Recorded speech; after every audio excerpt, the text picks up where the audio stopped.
Okay, so I'll start by going over some of Seth's normals and try to point out some of his key normals. I'll just be going in order though. So starting with this 5A, um, this thing is really fast, 5 frames, and I'll reference the frame data a little bit and hopefully I'll get that posted as a link for you. But anyways, it's a 5 frame normal. As you can see, it has like an upward hitbox, so it's really good for anti-air, and it's particularly good for reverse beats, or as I believe it's called, like passing link in this game. Basically, you use it to just cancel out the recovery of some of your longer recovery normals, if you don't know. And also it does hit crouchers, so that's always good. But yeah, it's fast normal with a pretty good hitbox. So going on to this 5B, this thing has really good horizontal range, and it's 7 frames, so it's really quick and just has really good horizontal range, and also should usually hit crouchers as long as you're not like, I'm not even sure if you can low profile this, but like it's got a really big range, especially if you use in conjunction with 5A. It can be pretty hard to deal with because of the huge hitbox. 5C, it's a little slower and pretty minus compared to his other normals. Most of his normals are really quick and have very low recovery, but this one is a bit of an exception. But since it's slower, you can use it as a frame trap, and that can catch people slipping sometimes. It also has a follow-up, 5CC. You just press C again after 5C, and this is pretty much similar deal. It's like even more minus on block, so it becomes pretty unsafe unless you cancel it into a special move or a chain shift. But the good thing about it is that you can cancel extremely late from 5C, like until the move is completely recovered, basically. So you can like use this as a really heavy frame trap with like a very variable amount of time between the moves. So that's pretty good. It has a lot of block stun as well, which can be useful for some things. Moving back to his crouching normals, is 2A. All of his crouching normals are low, other than 3B and 3C. But 2A, 2B, and 2C are all low, which is really useful. 2A is like your standard low. It's also 5 frames, so he has 2 5-frame normals. The range is pretty good actually, a little deceptive, but yeah, it totally gets under some things, hits pretty far, it's really fast, and one thing about Seth is that he can't really late chain his normals very well. You have to do a lot of them without very much delay, but 2A, you can pretty much do it at will, almost as if it's like Blaze Blue or something. Well, I guess Blaze Blue doesn't really have too heavy of late chains for a lot of characters, but like you have total freedom over this move. It's really fast, you can chain as many times as you want, and just really solid normal and pressure. You can also use it to just reverse speed as well, and just using that in conjunction with all your tools is just really important. So probably I'll point out his 2B his 2A is definitely one of his best normals and one of his most important normals on pressure. As for his 2B, it's slightly a smaller hitbox than his 5B, but it's 6 frames, which is extremely fast. Just barely faster than a jab, and look at that, that range. It hits low as well. Just a really far-reaching low, just really good hurtbox. And that's pretty much it for that. It's worth noting that his I guess I'll post up the frame data so you can see, but his 2B is -2, 2A is -2, 5A is -2, so all those normals are pretty decent on block. 2C, this is another one of the standout normals. I said 2A is really good. This 2C is like fantastic. So it's really far reaching. It's 8 frames, really fast for a normal that big. And as you can see, it hits low for max range, which is just fantastic. It's -1 on block, which is just so good. Like, it's even hard to believe that there's like such a big normal that's -1 on block, and it hits twice, which just makes it really useful for just confirming hits, and you can confirm full combos off it. So it's a really important normal in your pressure as well. Since it's a low, you can catch people doing things from pretty far away and get into a full combo, as I'll show you later. So that's a really good normal. So 2A and 2C are really good. He has a couple anti-airs. His 3B and 3C. Both of them are actually the same speed, surprisingly, 10 frames each. You'll notice for 3B he actually stays crouching and just swings his knife upwards. So the hitbox looks a little deceptive because he swings the wrong way, it looks like. But it's actually better against normals that are gonna cross him up, and as well as like the upward hitbox on it is actually pretty deceptively good, and the fact that he doesn't stand up is really crucial on entering some normals. So you want to use both anti-airs, but yeah, this one's really good because he doesn't stand up. You'll notice with this 3C he does stand up, and he sticks his arm up there, so he's much more vulnerable during this. But the hitbox also hits a lot higher, and it has more recovery on whiff, which is something to keep in mind. But the fact that it has a really good hitbox, both of these are just really useful normals. There's a lot of hit stun on it on hit as well, and you can reverse beat both of them. So like if you happen to hit someone with this, you can just combo off it for free. It's pretty easy. Ideally, you're going to be getting counter hits for your anti-airs to make it more untechable, but just a little bonus. He has a 6C, which is pretty slow overhead, not the fastest, and you need a chain shift to combo off it. Yeah, it's like 28 frames, I believe. But it can go over some lows. It has its uses, I guess, but I wouldn't really use it too much unless you really have a good read or want to catch the other guy off guard. He has some dash normals, as every other character does. His dash B, it looks like his 5B. It hits 2 times actually. And it's -2 on block. It's a little slow though. I haven't really found the best use for this move yet, but I mean it's there, I guess. I guess when you're running, yeah, I'm not quite sure. I don't really use it too much. His dash C, I would say this is the third standout normal. So we have 2A, 2C, and his dash C. So just looking at this thing, it has just a huge forward hitbox and moves him forward as well. So just with the momentum and everything, it's just a amazing hitbox, and it's a very high reward normal on hit, and pretty difficult to punish as well. You'll use it in combos as well, and usually you'll be confirming it. I mean, just just doing a raw follow up after, and you end up pretty far behind. Even at max range, it could be pretty difficult to punish for a lot of characters. I mean, you will get punished for it, but pretty useful. Another thing to note is that if you do this at point blank on hit or block, it will make you cross through. So you can actually do a couple sneaky cross ups, and those will bypass cross up protection. So couple things to mess with. So yeah, like just the speed and hitbox on that thing is just fantastic with high reward. It's great for punishing and calling out. You can call out backdashes with it, whatever you want. So moving on to his air normals. Jump A. The hitbox on it is pretty slow. I mean, pretty small. It's actually basically just the bottom of his foot. Yeah, it's pretty small. It's quick though. You can use it, as a basic air to air if you have the right angle, but it's a little risky. The primary use of it, that I found is it's pretty quick. So if you do it low to the ground, it'll count as a very low overhead. So you can actually from a jump C, you can do like a jump A for a second overhead, or you can not do it or whatever. So it's like you can do it very low to the ground, and it can be pretty tricky to deal with. It also hits a lot of characters rising as they're standing up. It won't hit overhead because of the cross-up protection, but it can still be really disorientating. So something to keep in mind.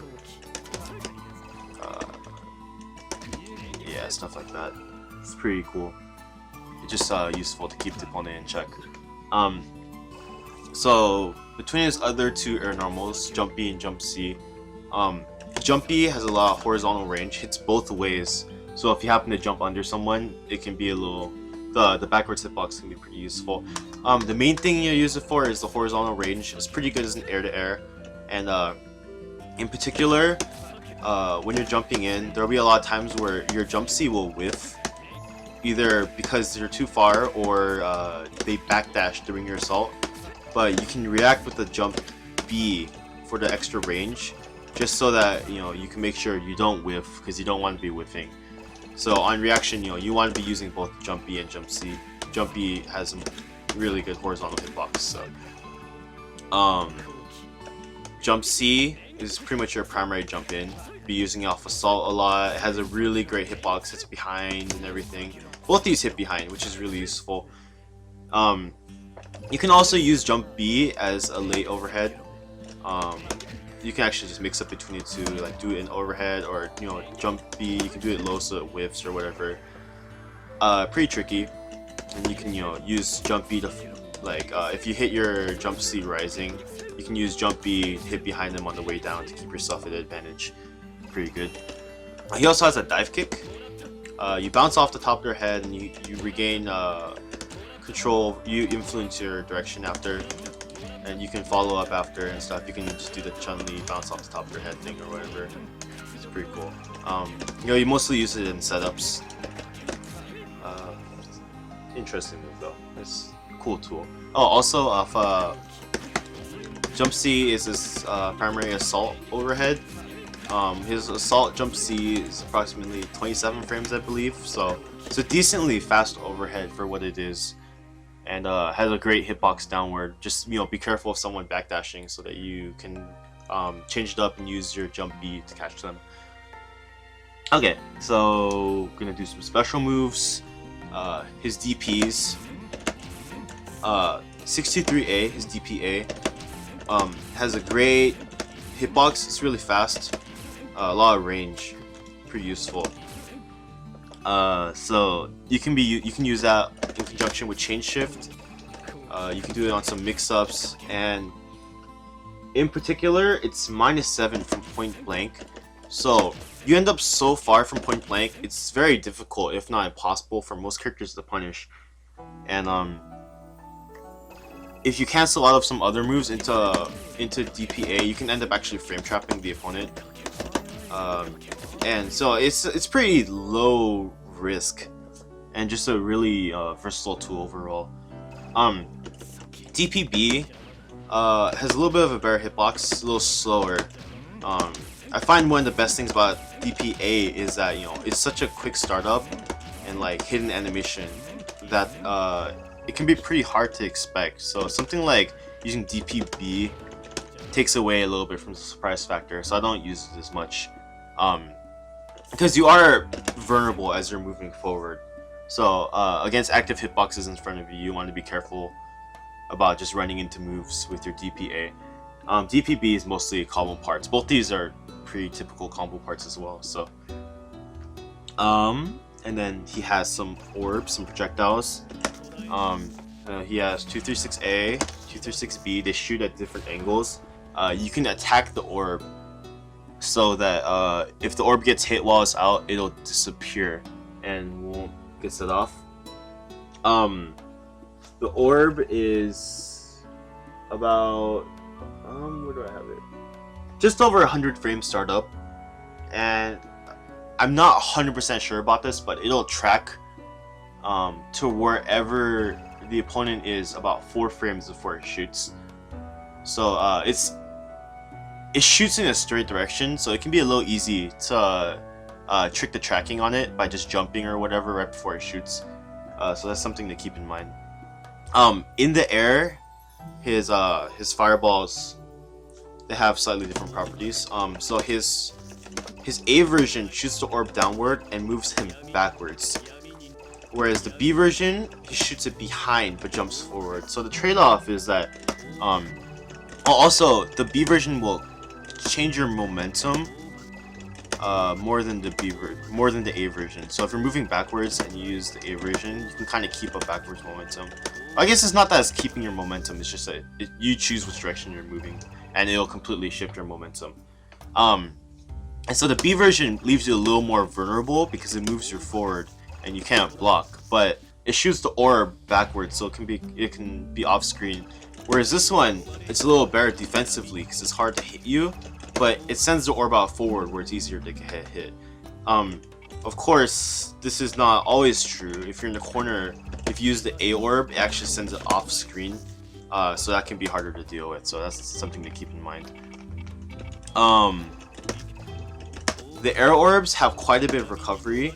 If I try to hold jump until I land, you see that I'm vulnerable to the ground and then some, and then I can act after. The difference, or the key to this though, is that he can actually cancel the recovery using his air movement options, which are his air backdash and fast fall, which I'll cover later. So you can keep yourself pretty safe, and in general, he'll be using a lot of movement, including the movement from the orbs, which just gives him a lot of options. And then he's got some dives. Jump 236A. It's very fast. Like you'll see, it falls quite quickly. It's punishable on block, but the thing about it is it works like a kind of like a Rekka in that you can cancel it into other special moves on block. It has 2 hits. The second hit has to connect, and then you can cancel it on block. So by canceling it into DPA or something like that, it becomes pretty hard to punish, and it'll catch people swinging as well, and you can get a combo off it. So just a really useful move. It has, it's fast. It has the angle on it's really good. You'll notice that like as you get higher, you move further forward. So it's this trajectory is pretty useful for something like that. His jump 236B. It's a slow, unblockable command grab. Well, it's not command grab. It can hit them out of block stun, and you can't do anything about it. So it's an unblockable move as long as you're on the ground, and you'll primarily be using this on setups.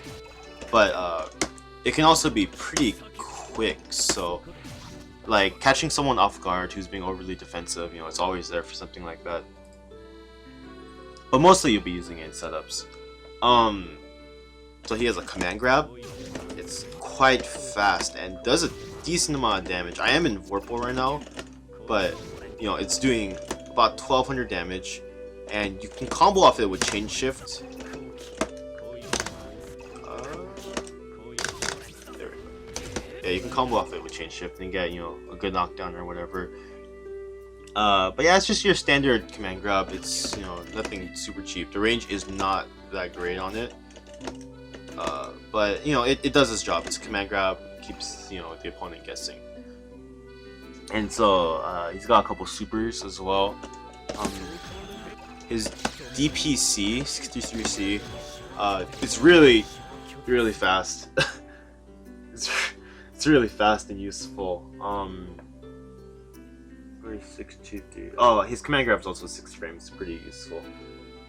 Where's 623? So it's 11 frame startup from pressing the button, and just like the other DP moves, it moves you a decent distance away. This one has like a set distance after, and a lot of characters can punish it, but it can be a little awkward, especially in the heat of the moment.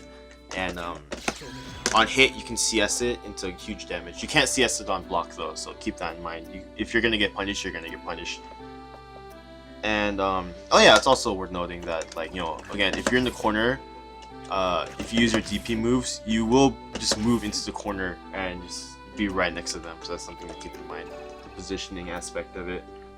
But yeah, all in all, this is a really fast and good reversal super, especially if you CS and then you see something happening, you just I had turbo on, that's why I couldn't CS. Then yeah, you can just react to whatever they're doing, especially on wake up. So you definitely want to keep your meter for something like that. He's got an EX dive, which his primary combo ender. Set to all block. You can just combo into it basically like that. CS, you can CS it. Top for another super, whatever you want, and that's his highest damaging combo ending super, other than of course Infinite Worth or whatever. His DP super is also used as a combo ender. and they gave you some different knockdowns, so it's kind of preference. But as in terms of just pure damage, the air super is better. He has a command grab super. I believe it has a very slight amount of invincibility. I can't say for sure. I don't actually know, but you can jump it after super flash, I believe, as well.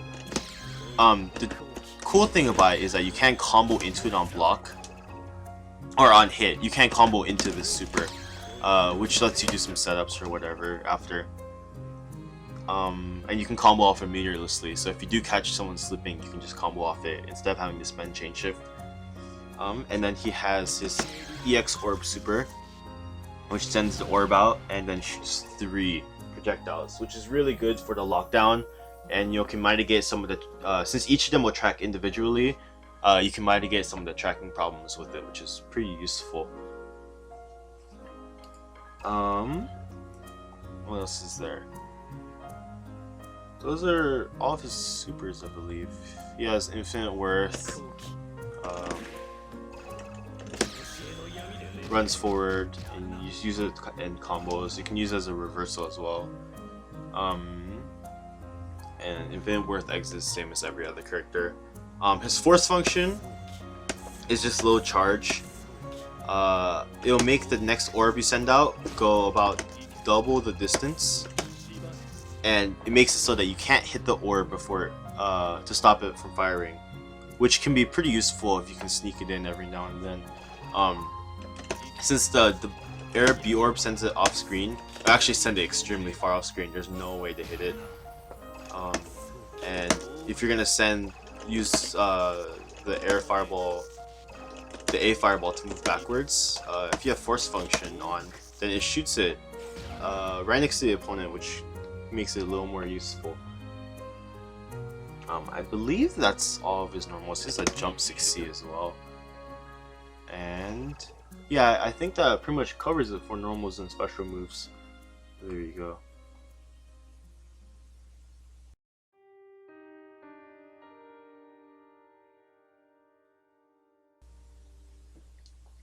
Alright, so this is a short little separate section for all of his teleport moves.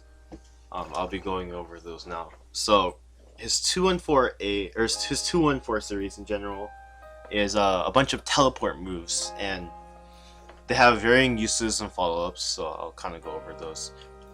So his 2-1-4A will run forward, and it's worth noting that you can actually cancel the recovery, I believe,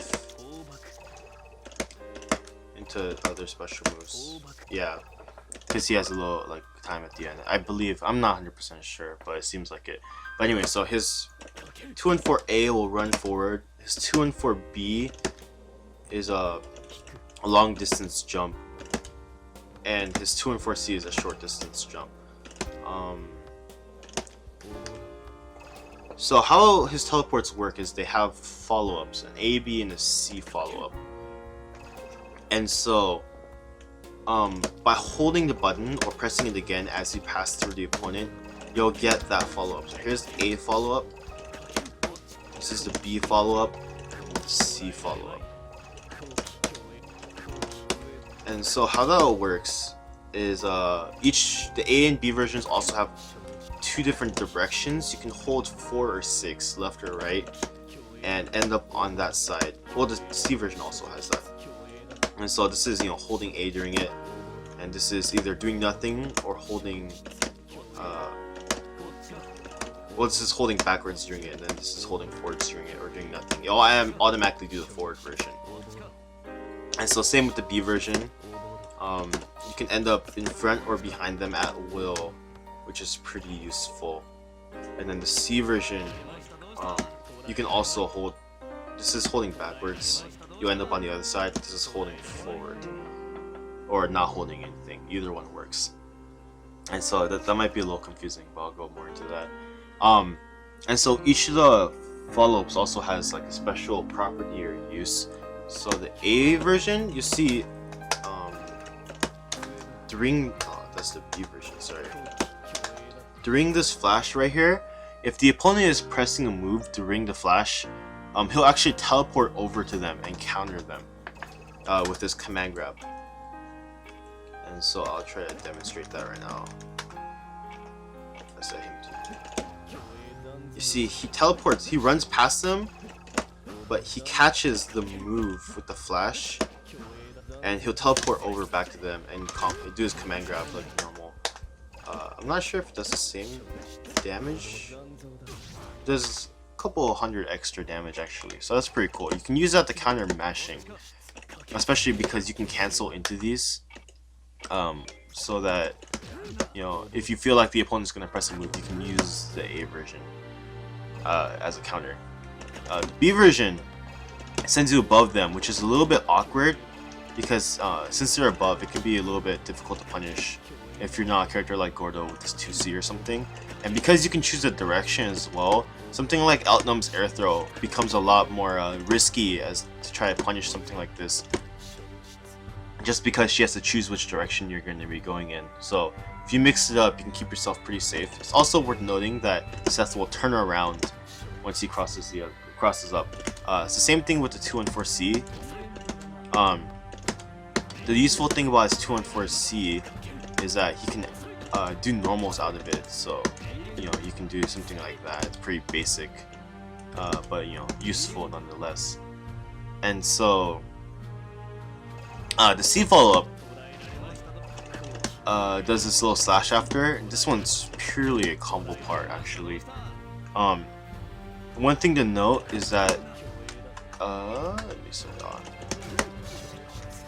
One thing to note is the first flash, when you hold the button right there, it has no hitbox, but if the opponent's in hit stun at the time, it gains a hitbox and it'll actually cause a stagger, which is pretty integral to his combos. You see, even that one will hit and they'll stagger all the way to the ground, which is really good. This one in particular is a pretty useful combo part because, you know, they're staggered for so long. Each of these has an individual stagger. You get one of them per combo. So like if you use it once and then use it again, the second one they'll tech out. The same thing with 2 and 4C. And as with, you know, his air fireball, you can use your movement options to cancel the recovery. If you use 2 and 4B, you can't do anything until you land.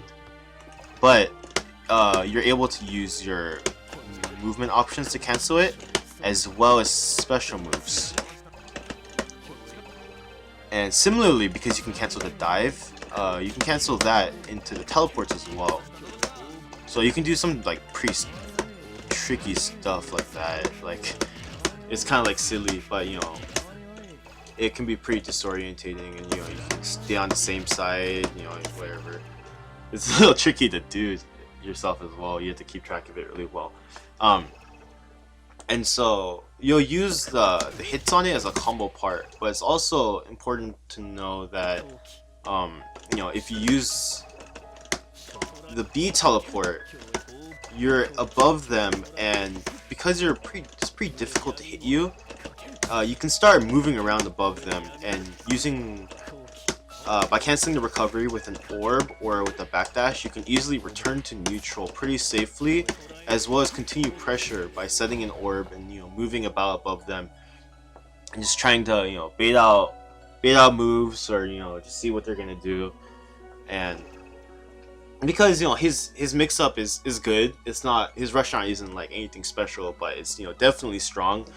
But in conjunction with the ability to just use his teleports, you know, you have something basic, you know, of course, you got something like that, and then suddenly you're over here, you're setting orbs. It can be really disorientating, and you know, suddenly you have people, they don't want to let you just, you know, do this for free and start, you know, moving about above you, and people will try to hit you out of the teleports, and that's when you start using, you know, the A follow-up, because it's a counter, so you can counter whatever move they're trying to do.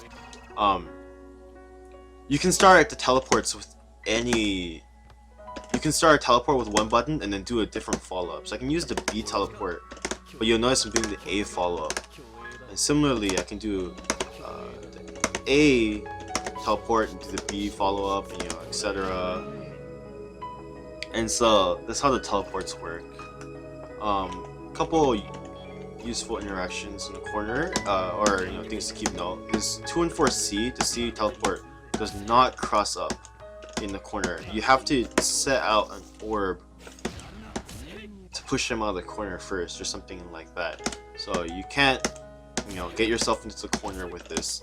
But his B teleport will push him out of the corner and give you the corner. Unfortunately, you can't attack on the way down. But you can use your air backdash to do kind of a little tricky overhead, as well as bait out some normals to get that cross up in the corner. Especially with the orbs, it can end up being pretty tricky. So that's something to keep note of. He also has his fast fall. I guess that's considered a teleport. It has a little bit of recovery, but it's useful nonetheless. You can use it to make your opponent flinch and then go low or whatever. And so that's basically how his teleports work. Basic overview at least.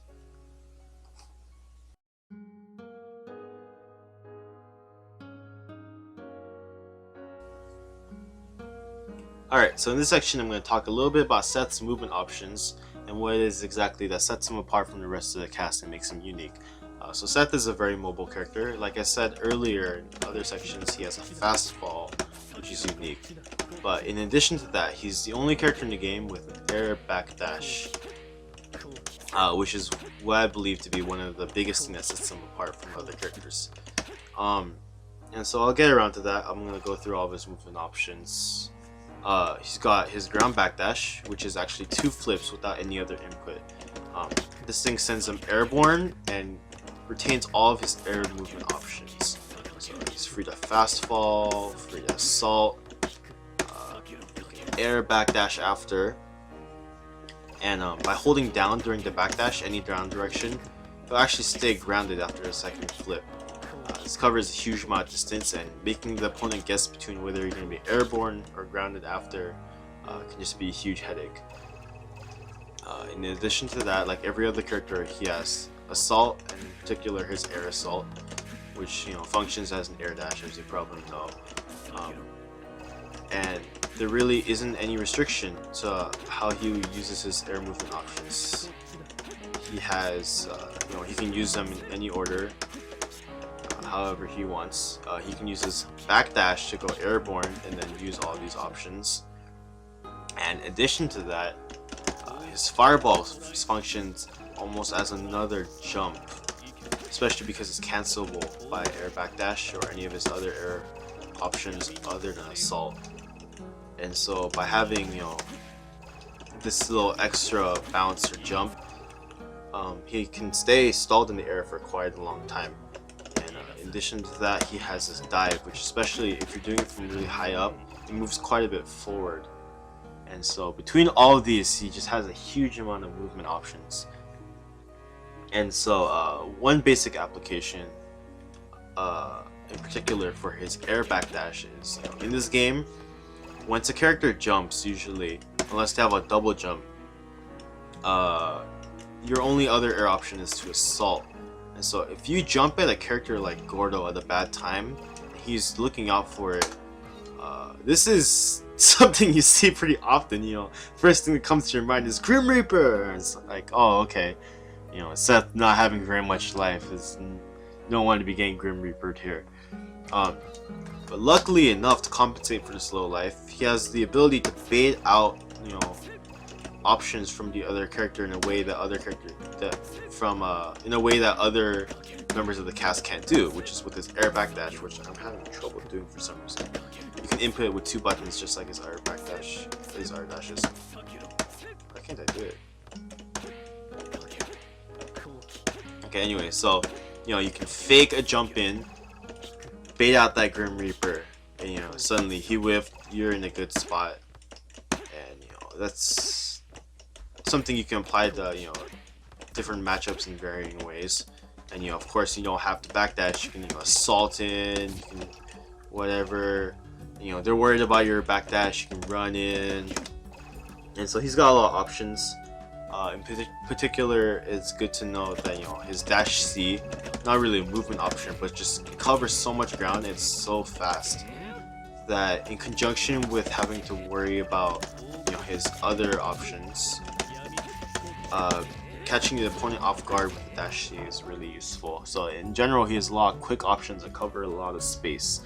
And so something else to keep a note, if you look at the whole thing in terms of grid, which is obviously really important to manage in this game, his backdash moves almost twice the distance of a average backdash, especially because he keeps moving and he retains his air options.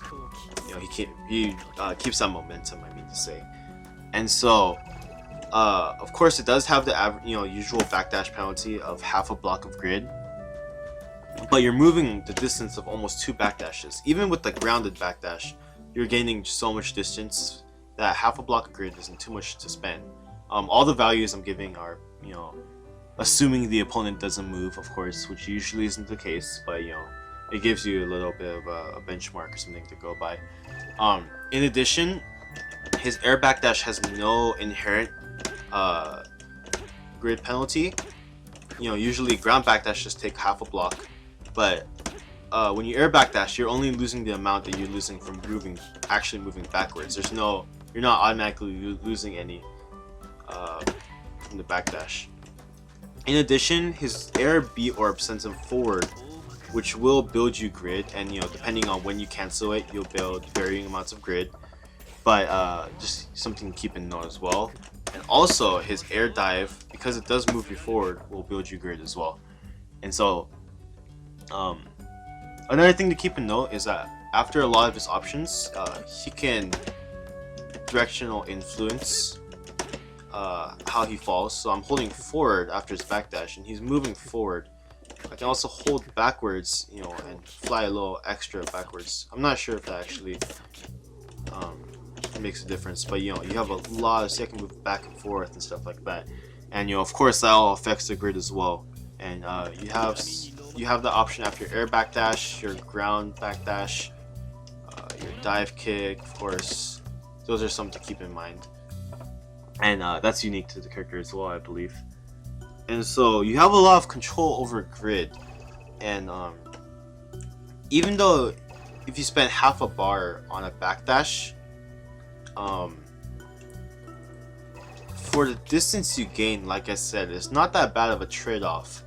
And in addition, if you use all of his air movement options, of course with fast fall being even because you're not actually moving forward or backward, your air B orb will give you grid. Your backdash won't lose you extra grid because it doesn't have the penalty. You'll just lose some for moving backwards. Your assault will give you grid, and your A dive moves you forward and gives you grid as well. So by just like a simple movement pattern like that, assuming the opponent hasn't moved, you gain almost 2 blocks just from doing that, which is a really quick way to get an advantage. And of course, because you want to have extra grid to be spending so that you can use your backdash to escape bad situations, it's really nice that he can build grid so quickly, and especially from his backdash, since it sends you airborne. You can really use the invincibility to escape a situation and then immediately go back in with the offense by using your air options and setting the orb or whatever. And so you build a lot of grid, and you get Vorpal quickly, and Vorpal is always nice because you want to be spending it on something like that, CS, or like CS something unsafe, use it on your wake up. Grid's really important for Seth, especially because he has a great wake up super or reversal super, and it's especially good if you use it in conjunction with CS, of course. So you want to be building grid at all times as possible, and he has a lot of ways to influence the grid through his movement options.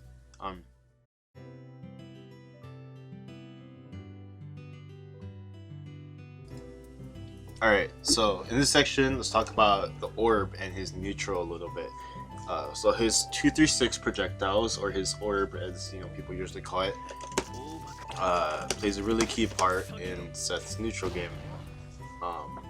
Obviously, at a glance, because it's a timed projectile, you can run in behind it and you know, you pretty much get in for free. It seems simple like that, but there's a lot more to it actually. Some things to keep in note is that you can't hit the projectile, or the orb, so I should say, before it shoots the projectile. And so because of that, you kind of have to protect it. It can even be hit by a lot of the other projectiles or huge normals like Grim Reaper or whatever. So you have to keep that into account. And also, because tracking is not the greatest on it, it'll track a couple frames before it fires, I believe, maybe longer than that. And because it has travel time, it can be pretty easy to avoid it, especially in a situation where, like, you know, they're this far from the orb. You know, if they're jumping at any point, the orb, it shoots in a straight direction, it's just gonna shoot in the wrong direction. So you have to keep all that into account.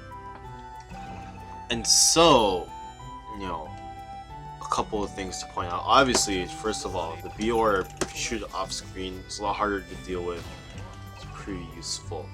And against projectile characters, it can be a little bit tricky to protect your orb.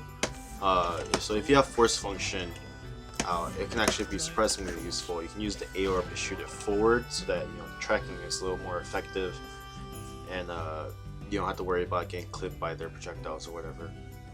Something really slight but worth noting is that his backdash, the jump from it is actually a little bit higher, I believe. Yeah, it is a little bit higher than his normal jump. And so by setting an orb, if I normal jump and set an orb, it's about just under head height.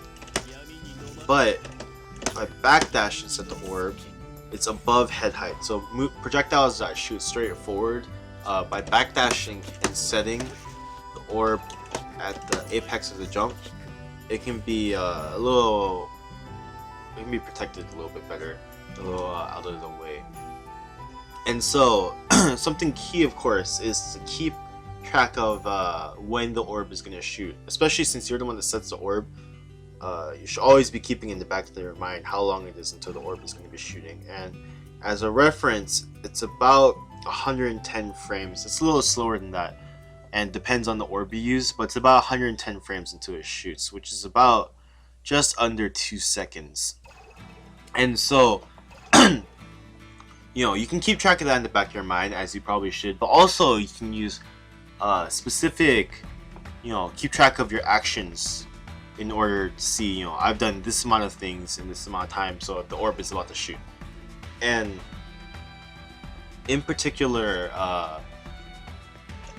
one of the most effective ways to protect your orb, you know, of course, other than standing your ground, hitting the opponent if they come in or whatever. Sometimes, you know, Seth's normals, they're good, but in a neutral situation, they're not the greatest, and it's hard to keep your opponent out sometimes, especially someone very oppressive like, you know, Merkava or Gordo or something like that in neutral.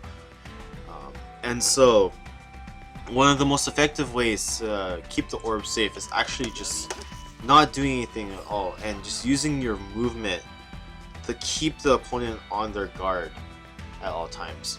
And so, you know, at this distance, if I jump or if I go in the air at all, you know, something I have to be wary of against Gordo is Grim Reaper, right?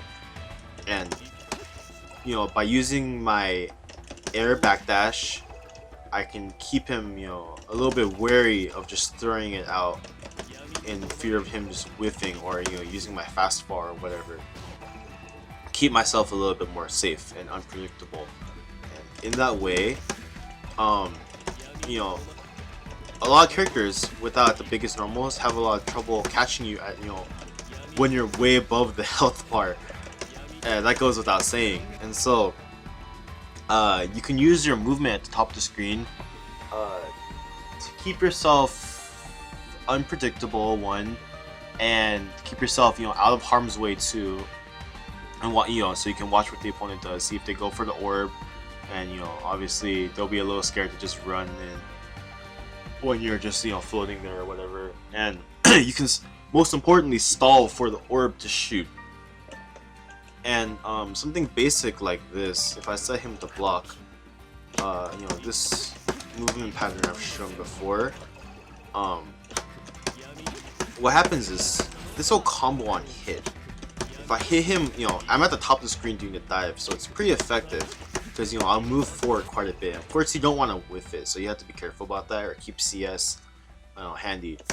But, you know, this move is pretty difficult to anti-air, to be honest, and by using the DP follow-up, not only do you keep yourself safe, but because the orb shoots at such a time that, you know, you're stalling the perfect amount of time by using your backdash, your assault, your dive, and the DP.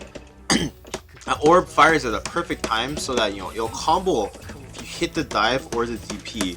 The orb will combo off it for free, and then you get that or whatever. But if they just block the dive, you know, block the DP as normal, you know, suddenly the orb is hitting at a time such that not only is it covering you and your recovery, but it's actually hitting so perfectly at a time that, you know, you're actually getting frame advantage off this, as well as all the grid that you gain from jumping around and being a monkey or whatever.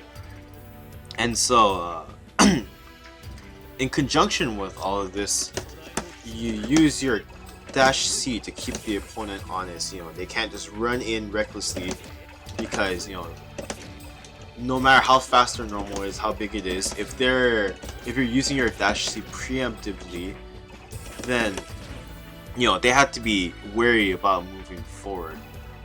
And so the orb's importance depends differently on, you know, different matchups, of course. Some zoning characters, you know, it can be really difficult to get the orb out. Like Yuzu has some huge normals, and sometimes, you know, you say forget it, you just run it or whatever.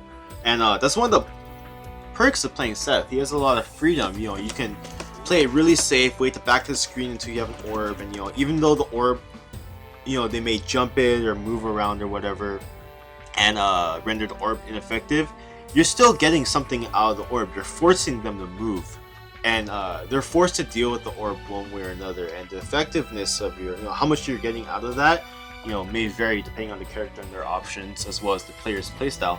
But it's just useful to have you know, something very low commitment over here that forces your opponent to do something. And so, you know, if you're a reactive player, you know, that's great, and you can have a lot of fun with that. Or, you know, sometimes you have the orb and you're just gonna, you know, you're gonna go nuts, and you're like, I have the orb behind me, why wouldn't I? And so so basically, it's pretty important to understand the interplay between Seth and the orb, and watching the opponent, and, you know, understanding how exactly it's forcing your opponent to react, and, you know, what kind of freedom you're gaining from having the orb on the screen. And, you know, basically the orb covers Seth as he goes in, and Seth is covering the orb as he goes in, or, you know, uses his movement or whatever. And using the two together effectively is really key to just having strong neutral with Seth. You know, depending on the matchup, of course. A lot of matchups, the orb is less important, and a lot of matchups, you know, sometimes the orb is just your highest priority. And a lot of freedom comes from just being able to use the orb as you want, and just being able to use it offensively, defensively, and, you know, just really tailor your Seth playstyle to something like that. You know, it's really easy to, like I said, play. You know, you can go nuts, you can play patient. You know, this move is great if you want to go nuts like me. You know, you watch people with really strong neutral like Rion or whatever, and, you know, he always has the orb out at the right time. He's moving around and whatever. And so, yeah, that's basically that. Any other important tools in neutral? You know, if you have CS, this thing is always really good. And his jump B is also really good as just a max range, you know, jump in or whatever. A lot of times, you know, people get caught up in, you know, assaults and just, you know, moving around too much with Seth. Sometimes, you know, it's really good to just jump from this range and just use your jump B, jump over something, hit them, and get a full combo or whatever. And so on top of that, you know, of course, you have all your crazy teleports, and you know, just in terms of neutral, his dive is really important. Anytime you can connect the dive, more than likely you probably want to. The safest choice, even without an orb, after the dive is your DPA, and on normal hit you're actually able to combo off it into a full combo or whatever. And on block it's minus enough that it might be punishable in some situations, but it's very hard to deal with even without the orb. And if you have the orb out and use it properly, you can even end up at frame advantage if you're able to set things up well. And so the dive is really well. It's important to keep a note also that you can cancel the dive into teleports and keep your game going on like that. And so by getting the opponent to block the dive, you're able to really start setting up, just going crazy and like just whatever, use your jump C, and yeah, so just being able to effectively connect the dive neutral by using your air options, knowing when you should be pressing your luck a little more and just going for it at the top of the screen or whatever, or like maybe, oh, it's time to back off, I don't really feel so good about it, and just being able to be very free form with your movement and choosing your moments to go in just really leads to like a very scary and unpredictable neutral. Of course, using dash C, like I said, both as a punish to normals as well as using it preemptively to stop things that the opponent may be doing in neutral, whether it's like a slower projectile or they're trying to run in or swing or whatever. This 5B is not the most amazing normal in the context of the game, but it's fast and it does its job.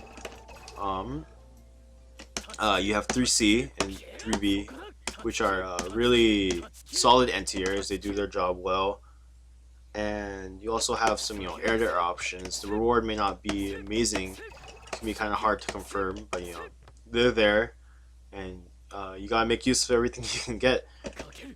It's also important to note that like if the opponent is jumping and you whiff the second hit a dive, I mentioned it earlier, but you can't special cancel it. So in a situation like this, you're pretty screwed if you mess up the dive. So that's why you want to have CS ready, which is a given, of course. You want CS all the time, but that's like something you might want to save it for.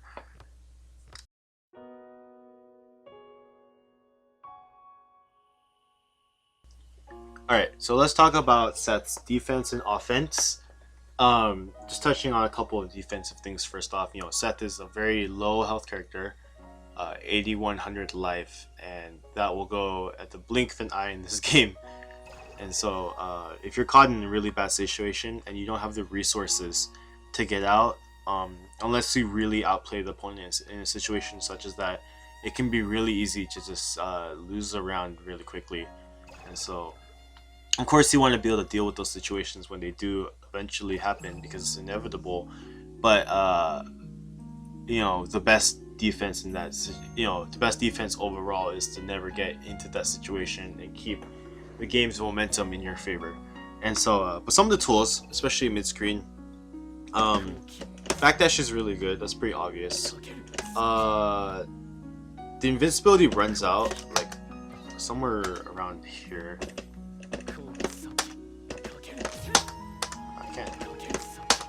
Like at some point before here, the invincibility is gonna run out. Like when he's coming off the ground, it's not invuln for the entire backdash. That'd be insane. And a lot of characters, you have to be wary if they know about this, really good option, as they should. A lot of characters will be OSing your backdash mid-screen, especially because you don't have a meterless reversal, and so you have to use this sparingly. But it's something you do have to use and mix it up along with either blocking or disrespect on your wake up or whatever, especially if you have meter. Mix it up with the ground backdash, especially characters like maybe like Eltnum. She might run up and air throw you or something and you just lose the entire round. So the ground backdash is something good for that. The ground backdash also has a little bit less of a duration, because even though the air backdash goes really far and puts you airborne, which is generally you have a lot of options there, you can't block in the air still.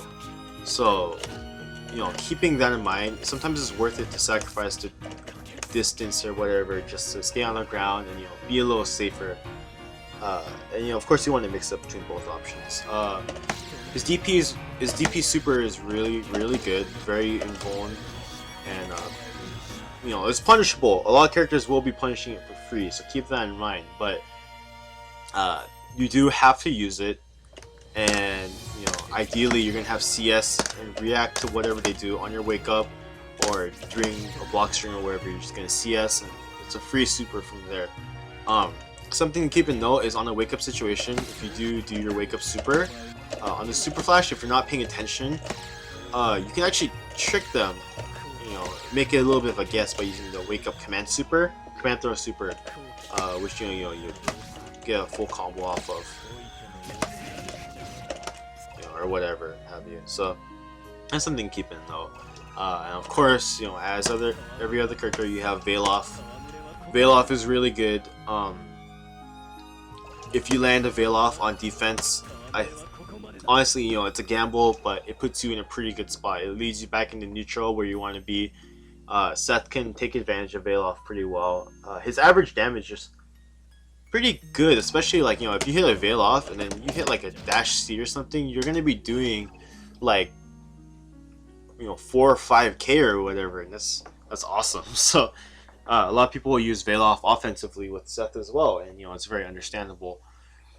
And so as far as defensive options go, other than that, you have your your anti-airs, and you have your backdash, you have your air options, which aren't immediately useful, but if you can get a jump in, in some pressure and then get out there, it's always good.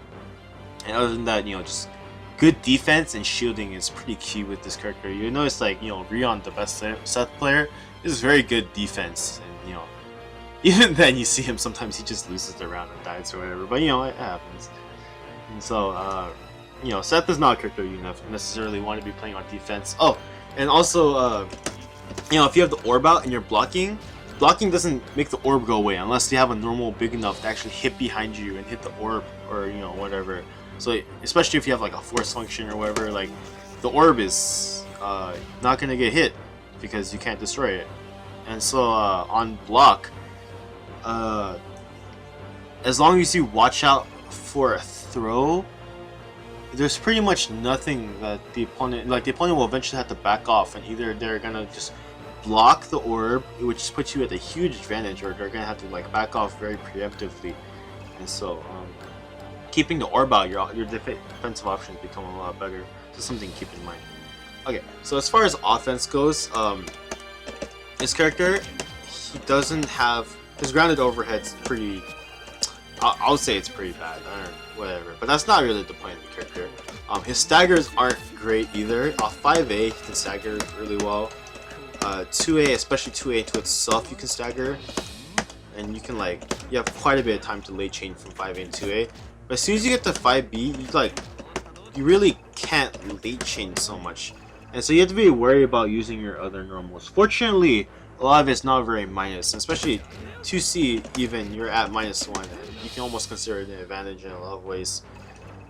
And so, one thing to keep in note, especially if you're trying to late chain to 2C, but you do 5C,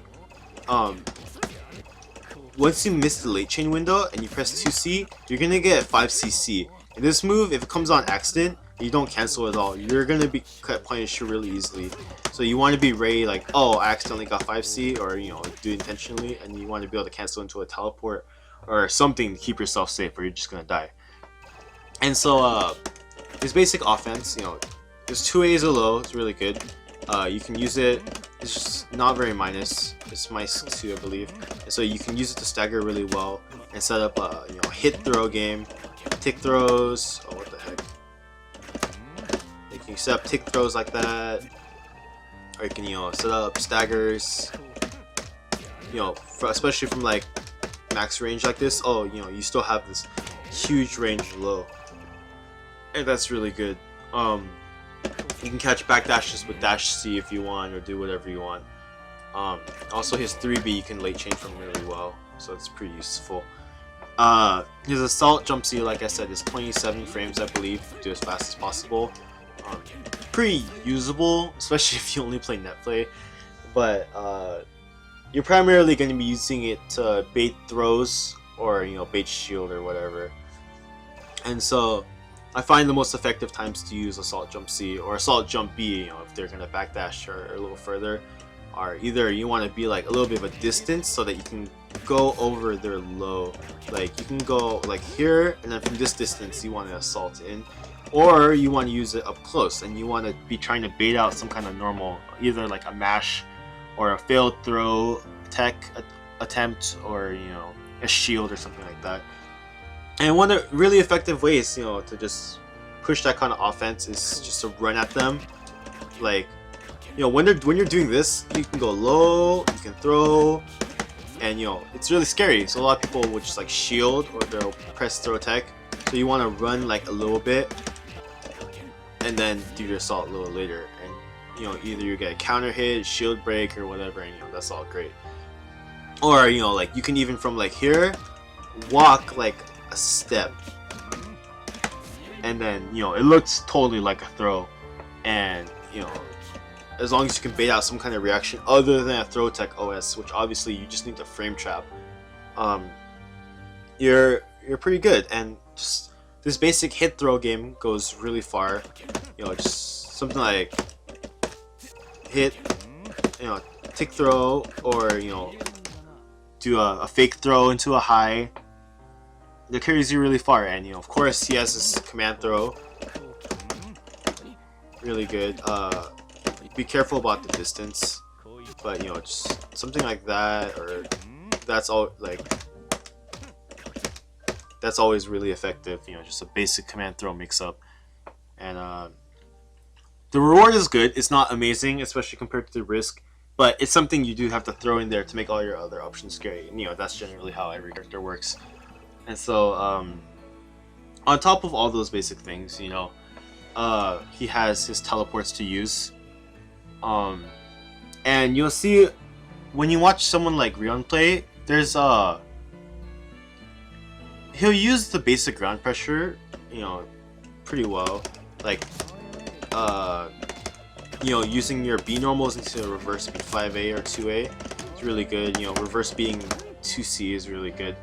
And just using your reverse beats to keep the opponent honest is always useful. So you can play a very decent game, but just without the staggers and without the mix-up potential, it's a little rough. Although the throw is just really, really good in this game. Does so much damage. So the hit throw is always strong, and I believe that you're always pretty well off just going for a basic hit throw rush down mix-up. And so one of the other options, like I mentioned earlier, is that you can cancel your normals into a teleport and reset pressure that way. And either you can be setting an orb, you can be doing a dive or whatever you want.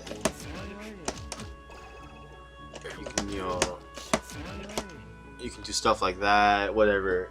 You can, if you prefer neutral, feel safer in neutral, you don't really want to worry about the pressure, you can like very easily you can just back off at a whim, and it works out pretty well. And then if you're a little more ballsy and you feel like they're gonna mash out your teleport, you use the A follow-up instead. 2 and 4 BA, and counter their mash or whatever. And he just has so many options to deal with pretty much everything. One thing in particular that's just super good is that 2C, if you do this as a block string, like 2C is -1, so even that's fine. But using it as a teleport, it has a pretty good block stun. Or using it into a teleport, it's a pretty good block stun. It leads into a pretty good setup, especially because they have to block the 2C low. But if you happen to hit them, like max range even, you can get a full combo just so easily. Or whatever you want. And so, you can almost autopilot that teleport in a lot of situations and just get a big punish for it. Just because you even mean to hit them, but you just did the teleport, and just because you hit them beforehand, you get a free combo. It's like, oh, because 2C is 2 hits, within this time, there's plenty of time to confirm, oh, I hit them, I need to go into my combo instead of doing pressure, so it's really good. And then, so this whole thing is taken like one step further when you put the orb into play. So the orb, most obviously, you can, as soon as they block the orb, you can go for a mix-up, you can go for a high, and you're going to be pretty safe. High-low mix-up, or whatever. One thing that's really effective is that you can do something right before the orb hits. Because obviously you don't want to throw them while they're in block stun from the orb. You know, because you're gonna get a gold throw or whatever. Although if they shield the orb, then they're screwed, which is great. But it's really effective to do a mix-up right before the orb hits. You know, if they tech their throw, so be it. But it's something they have to be aware of. And you know, of course, a really good opponent will be a little more wary right before the orb hits. But in general, it's just a really safe time to, you know, either go for a throw right before the orb hits, go for an overhead right before the orb hits, and you know, because they're looking for that throw, or at that point you go like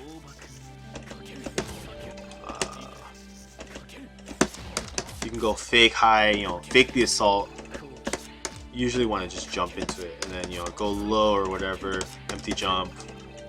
You know, if you can get them to block the orb, you know, you have like some kind of respect mix up there. You go into an empty jump, or you're going into the late overhead from the jump A. You know, there's a lot of mix up options. You can go like, you can just be cool, like stuff like that. There's a lot of options to mess with, and you know, you have a lot of freedom with your pressure, especially with, you know, just a basic hit throw game and being able to have the orb out. Especially, you know, after a knockdown situation, a lot of times you're gonna have an orb, and you're gonna have a favorable situation where you can melee them and do your offense and have the orb out. And so it's not like this is some situation where you have to place the orb in neutral and then somehow manage to get them to block and know when the orb is gonna hit. But when you get a knockdown, the situation is gonna come out a lot, and the orb really just augments his offense so much. Like, you know, like you hit the command throw right before the orb hits. That's so dirty. And so, you know, just between that, being able to call out the opponent's smash with either, you know, your stagger 2C, I failed it. Stagger 2C is really good. 5CC into like a teleport or whatever, and you could do, you know, just all sorts of just staggers and rebeats and like stuff like that. I like to just, you know, harass the opponent at like mid-range, which is, you know, 5B. And even if I'm not comboing off this, like if it hits them 1 or 2 times, it gets them a little scared, and then, you know, you're free to just assault back in and do your thing. And so yeah, that's that for like basic pressure, I guess. This teleport's pretty useful too. Some people use it more often than me. I don't really use it, but like, especially if you have like the orb. Sometimes it's not about the mix-up. It's more about just, you know, keeping the opponent off balance and just being able to do like left-right stuff like that. It can be pretty disorienting to deal with, and like sometimes even if something is not cross-up, the opponent instinctively switches block.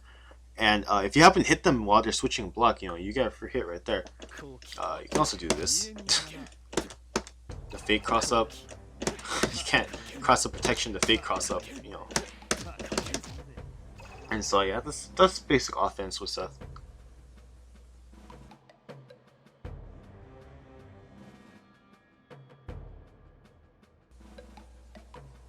Alright, so for this last section, I'll talk very briefly about a couple of Seth's setups, and then I'll go ahead and leave you with some combos. You know, bread and butter is a little more useful, or not useful, but like fancy stuff or whatever. And so Seth is a pretty setup heavy character in a lot of ways. The setups are really effective, and you can get a lot of mileage out of them. And so you know, a lot of times you want to save your resources for when you're on the defensive, but ideally if you're on the offensive, you can burn your resources for some really nasty resets and unblockables with Seth. And so I'll go into that a little bit. This character has so much freedom with his unblockables that really there's no way I could cover even most of all the stuff here. You know, I'd be missing something, of course. So I'll just go over the very basics and leave you to either experiment on your own or watch Rion and X-copy everything he does, of course. And so one of the most basic, so basically a lot of his unblockable resets revolve around using this move, which, like I said earlier, you have to jump it or else it's unblockable. But if you're in block stun when when it hits, then it becomes unblockable. You won't be able to tech it. And so, like, you know, a very basic idea is that when the orb is hitting, or when they're blocking the orb, they're forced into block stun, and then you hit them with the unblockable. And sometimes you can just catch them off guard. Like, sometimes just run up and just do this, and you know, hope it hits, hope it hits, and if you hit it, like, great, it's a huge reward. You know, it's pretty risky, but there are a lot of ways to set up into it and make it unblockable. And I'll list later in the combo section which characters these work on, because some of them can be character specific, but a basic mid-screen unblockable that works on almost all the cast. Suck.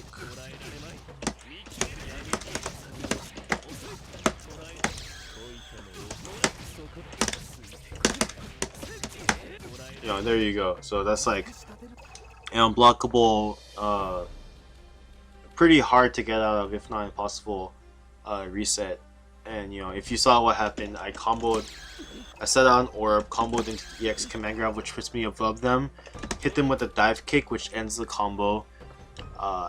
Either they block that or get hit by that, and then the orb continues to keep them in block stun, and then the dive will hit, and then either you take the 1600 damage, or you CS and you get a full combo back into a knockdown, which is, you know, spends 100 meter and, you know, potentially CS, but the reward is high, and especially if you're about to kill them, that's great. And so there's another corner setup I will show you.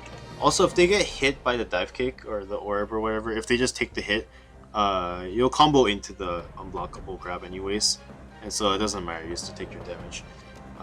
In the corner, you do something like this.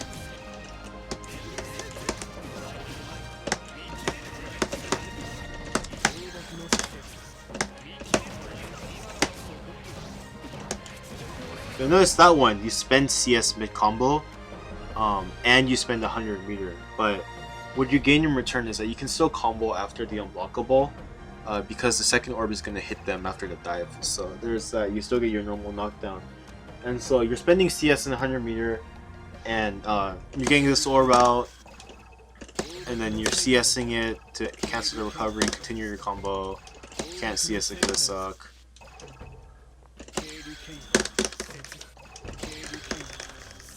I don't know. Maybe it only works on when you're canceling it or something. But anyways, you're CSing that, and then you're knocking them down with 60, putting orb out, and then at that moment, the C orb hits them, and while they're in block stun from the C orb, which is pretty much meaty, you just need to watch out for a DP. You get the free unblockable reset. I'll show it one more time.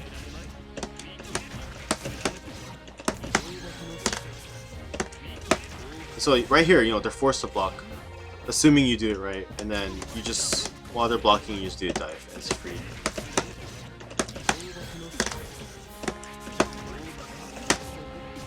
There you go, and then there's that, and whatever.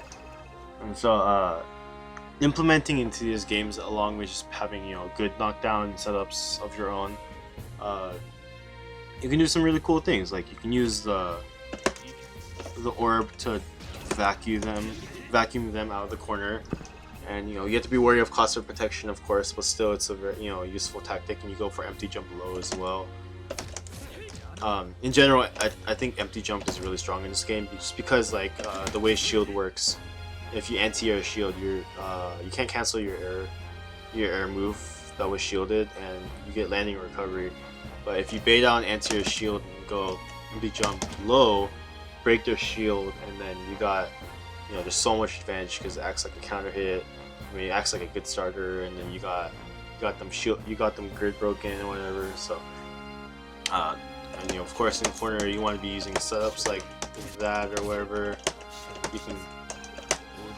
You can go back onto this side, and especially when you have orbs, you have a lot of freedom to do whatever you want. So, be creative, watch videos, and if you're not a Seth player, then maybe you want to research these setups a little bit and understand what your character's options to get out of them if you have them, or whatever it is. So, thanks for watching, and then I'll include a combo section after for Seth players looking for some bread and butters and everything. So, thanks for watching, guys.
揺らぎ迫る境界の果てへと境界のディスタンス。